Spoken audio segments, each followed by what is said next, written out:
하나님 아버지 은혜를 감사합니다. 새날을 우리에게 주셔사오니 하나님 앞에 기도하며 이 하루를 시작하기 원합니다. 성령께서 말씀하시고 인도하여 주옵소서. 예수님 이름으로 기도드립니다. 아멘. 찬송가 568장 하나님께 찬양드립니다. 하나님은 나의 목자시니 내게 부족함이 없으리로다. 나로 하여금 푸른 풀밭에 눕게 하시며 잔잔한 물가로 인도하여 주시네. 내 영혼을 구원하시오니 내게 감사함이 넘치나이다. 나로 하여금 모든 고난을 참게 하시며 하늘의 평안을 입게 하여 주시네. 하나님은 함께 하시오니 내게 두려움이 없으리로다. 나로 하여금 땅에 살아도 진리 안에서 이기고 이기게 항상 능력 주시네. 아멘. 하나님 말씀 누가복음 3장 17절에서부터 20절입니다. 한 절씩 교독하겠습니다. 손에 키를 들고 자기의 타작마당을 정하게 하사 알곡은 모아 곳간에 들이고 쭉정이는 꺼지지 않는 불에 태우시리라.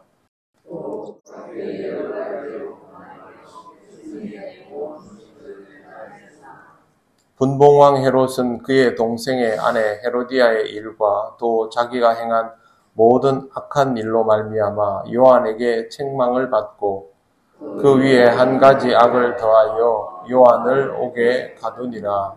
아멘.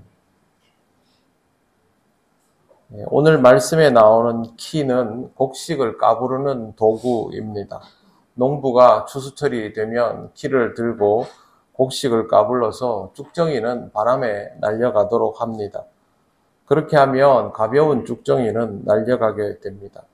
농부가 키질을 하듯 알곡과 쭉정이를 가려내는 작업이 심판의 날에 행해짐을 요한은 말하고 있습니다. 알곡과 같은 진짜 성도는 하나님 나라에, 그리고 쭉정이와 같은 가짜 성도는 하나님 나라가 아닌 지옥에 이르게 됩니다. 여기에서 주목해야 할 것이 있습니다. 알곡과 가라지는 모두 농부가 농사짓는 밭 안에서 거두어진 것들을 말합니다. 그러니 밭 밖에 있는 것은 무엇이든 상관이 없는 것이죠. 이 말은 키질의 대상이 하나님을 믿는다고 하는 성도의 회중이라고 정의되어 있음을 알 수 있습니다. 결국 알곡과 쭉정이는 하나님을 믿는다라고 하는 사람들 중에 제대로 믿는 사람과 그렇지 않은 사람을 가려내는 과정이라는 것이죠. 하나님을 믿지 않는 사람은 아예 이 범주에 들어갈 수 없습니다. 믿는다고 하지만 실체를 하나님께서 확실하게 가려내신다라는 것입니다. 하나님의 심판은 우리가 서로를 바라보며 판단하는 그런 수준이 아닙니다. 우리의 중심을 보시고 내면을 살피시기 때문에 실제로 우리에게 신앙이 없다면 아무리 그럴듯해 보여도 또 교회를 열심히 다녀도 알곡이 아니라 쭉정이가 될 수 있습니다. 교회를 다니는 이유는 알곡이 되기 위함입니다. 쭉정이가 되기 위해서 신앙생활 하는 사람은 없을 겁니다. 우리는 다 부족한 사람들이기 때문에 하나님께서 인도하시는 대로 신앙생활을 온전하게 하지 않으면 결국에는 제대로 알이 찬 곡식이 되지 못하고 쭉정이가 되어버릴 가능성이 절대적으로 높습니다. 그러므로 우리는 하나님의 인도하심을 따라서 항상 신앙적인 성장을 이루어 나가야 합니다. 알곡이라는 게 다른 거 아니지 않습니까?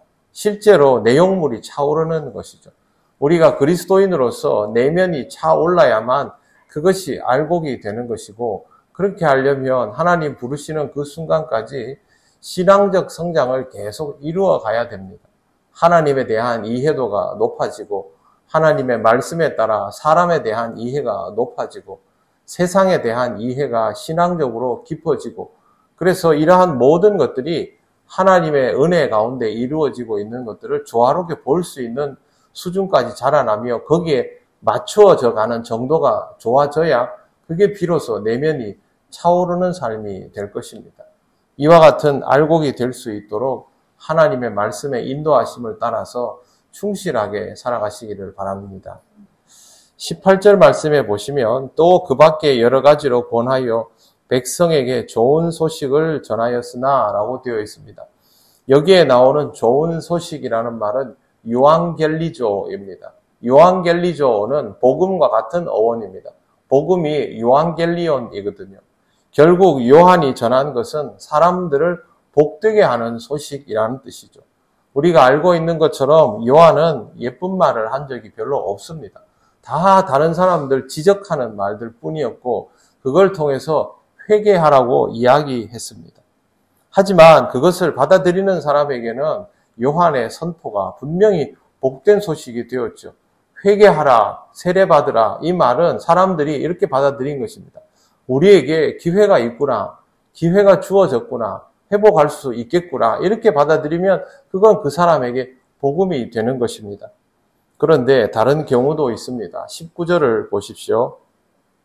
분봉왕 헤롯은 그의 동생의 아내 헤로디아의 일과 자기가 행한 모든 악한 일로 말미암아 요한에게 책망을 받고, 헤롯은 정말 좋지 못한 임금의 아주 대표적인 사례였습니다.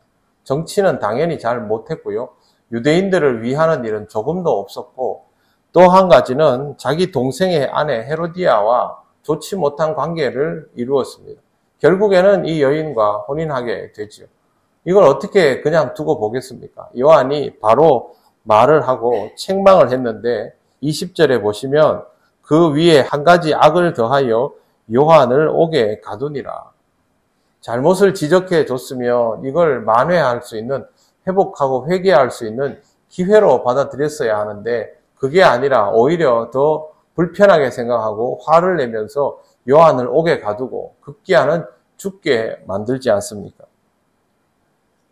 듣기 싫은 말은 복음이 아니다라고 생각한 것입니다. 복음은 우리를 복되게 하는 소식입니다. 하지만 복음은 듣기 좋은 말은 전혀 아닙니다. 복음을 듣기 좋은 말이라고 단정하고 있으면 듣기 싫은 말은 하나도 듣지 않으려고 합니다. 우리의 상태가 좋을 리 없지 않습니까? 그렇기 때문에 복음은 우리에게 듣기 좋은 말로 다가올 수 없습니다. 요한의 선포처럼 오히려 우리를 아프게 하고 부끄럽게 할 수 있습니다. 그래도 그것을 듣고 우리의 삶이 회복된다면 그게 바로 복음인 것이죠. 복음의 정의를 잘 생각하시고 항상 주의 말씀을 기쁘게 받아들일 수 있는 심령이 되시기를 바랍니다. 아직도 하나님께서 내게 말씀을 주신다라는 것은 나에게 기회를 주신다라는 뜻입니다. 이런 마음을 가지고 늘 하나님 앞에서 말씀을 통하여 더욱더 나아지고 새로워지는 인생을 살아가시기를 바랍니다. 기도드리겠습니다. 하나님 감사합니다. 하나님의 은혜를 따라 살아가는 우리에게 늘 말씀하여 주시니 감사합니다. 주의 말씀이 들리는 그 시간이 우리에게 여전한 기회임을 알고 늘 주님 앞에 나와 회개하고 자복하며 말씀을 복음으로 받아들이는 심령이 되게 하여 주옵소서. 오늘도 우리가 조금 더 성장할 수 있기를 원합니다. 성령께서 우리를 인도하여 주옵소서. 예수님 이름으로 기도드립니다. 아멘. 하늘에 계신 우리 아버지, 아버지의 이름을 거룩하게 하시며 아버지의 나라가 오게 하시며 아버지의 뜻이 하늘에서와 같이 땅에서도 이루어지게 하소서. 오늘 우리에게 일용할 양식을 주시고 우리가 우리에게 잘못한 사람을 용서하여 준 것 같이 우리 죄를 용서하여 주시고 우리를 시험에 빠지지 않게 하시고 악에서 구하소서. 나라와 권능과 영광이 영원히 아버지의 것입니다. 아멘.